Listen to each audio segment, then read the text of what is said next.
So let's keep up on this hype train. Kobe Mainoo, man of the match performance, best midfielder by a mile during the 70 minutes. Is he better than CAICEDO and ENZO? Definitely this season. Just from that one game. That's all he needs. It's crazy because all he has is 70 minutes. Yet, in my head, in a crazy preseason hype.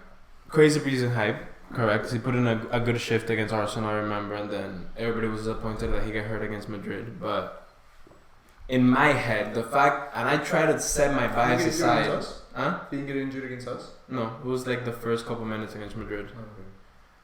Okay. Trying to set my bias aside, I was thinking about it, and I was like, honestly, from what I saw of him as a progressive number 6 for 70 minutes, did look like more than I've seen of CAICEDO or ENZO at Chelsea. And that's not just me being cynical about like Chelsea spending too much money, but they just, bro, he was our best player in the midfield. And if you're the best player in the midfield, you're the best player in the team, which he was, because you lose and win the games in the midfield. And Bruno said it after the game. I remember Garnacho was given the man of the match award. And Bruno was like, I'll give it to him, but he doesn't deserve it. Mm-hmm. Like, obviously he was saying it jokingly, but he spoke about how Mainoo was the one that was running the show, and he was. And he's an 18-year-old kid that has his Premier League debut at Goodison Park with 58,000 Premier League Kura banners. Everybody heated up for the occasion. Sean Dyche at the other bench, hyping up the players. Like, he just wasn't phased. He wasn't phased at all. So yeah, I think he's a real deal. Will injuries affect him? We don't know. He had one. Let's see if he can stay fit, first of all. If we can give him a run of games, second of all. And if United can give him a platform, because you can't put a young player... But you see him as a long-term 8, or you see him playing as a 6 at some point? Bro, I see him playing as a 6. That's what he did. He got... I don't know if you guys were watching the first half, where I actually thought Everton should have at least equalized. I don't know if you saw Doucouré missed like a wide open chance. Onana pulled like if it wasn't a worldly for Onana, save. you lose 4-3. Yeah, it's probably like a 4-3. Maybe you could say 4-2 because we missed like some chances. Mm-hmm. But Everton in that first half, Everton definitely deserved to at least go into it equalized, in my opinion. But what he was doing, like going into the back. Going in as a center back. He was the one providing Onana with like the option from the back, and then dropping his shoulder to be able to break through the midfield and just put a ball to the wingers. Like, it sounds so simple, but we haven't seen any midfielder do that for United this season. Well, that also usually comes with experience as well. So to say that he's doing that at this age is incredible. He's 18 though. It's crazy. Of course, it's but crazy. Also like. CAICEDO does that as well. Maybe not as good consistently, but you've only seen this really one game so far. You just gotta see. Yeah. The thing about CAICEDO is that we've seen him do it in the Premier League. Uh-huh. Like, we know for a fact he can do it in the Premier League. He can play right back in the Premier League. He can be a great box-to-box midfield in the Premier League. And he can play the 6. Like, this is an elite-level talent, obviously. Mm-hmm. But elite-level talents don't always work out in elite-level clubs. Right, but I think that's the problem as well. Like, he had a great performance, but that's what...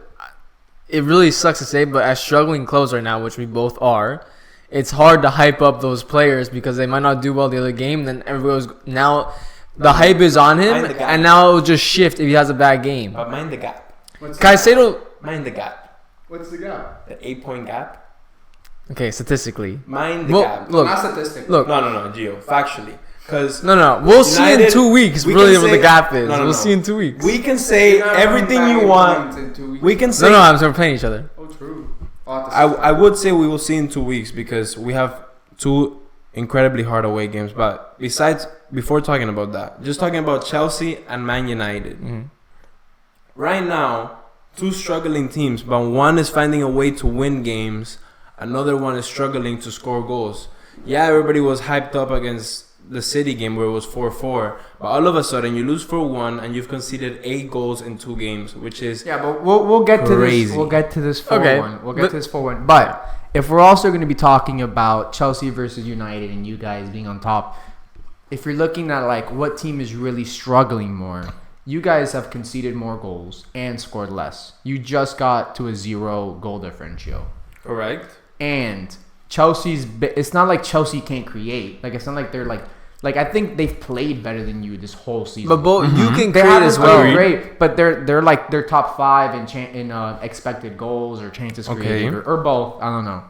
So I think I don't know if you can sit there and say that. But United is the best defensive team in terms of clean sheets in the league right now. Not the clean least sheets. amount of goals conceded though. But in clean sheets. So we're able to pull out a 1-0 win, which is why hence our low goal difference. We're winning games 2-1. We're winning games 1-0.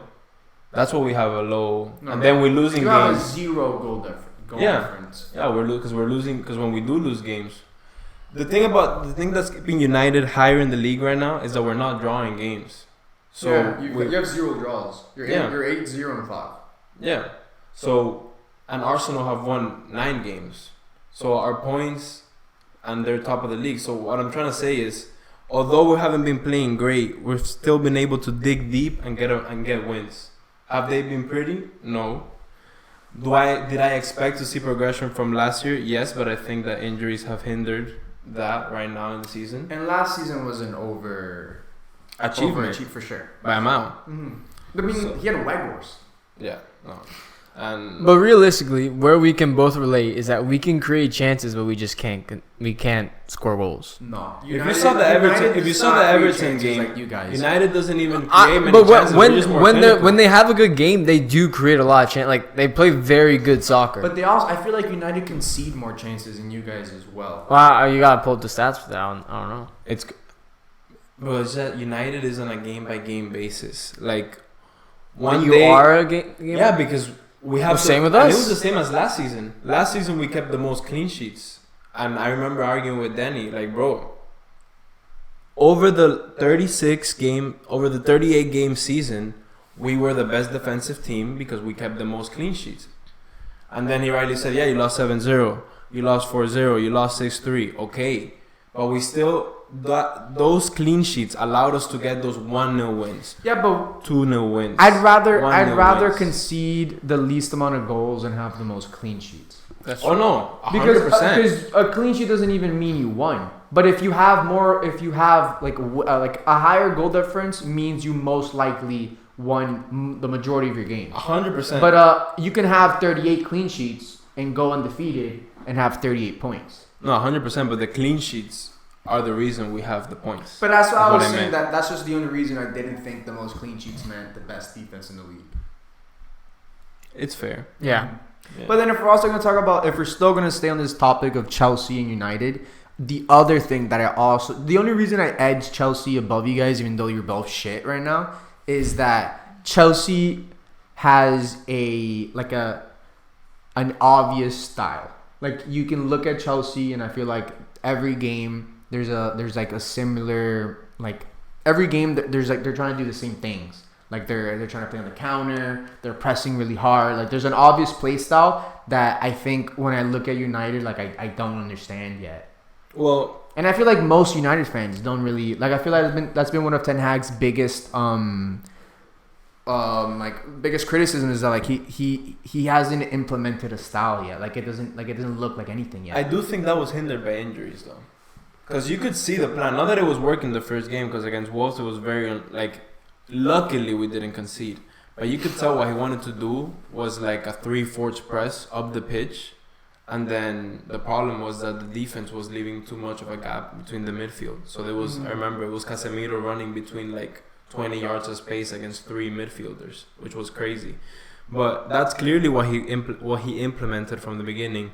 Now we've kind of reverted to, we've resorted to more long balls from Onana now, which is that I think that's been the biggest criticism this season.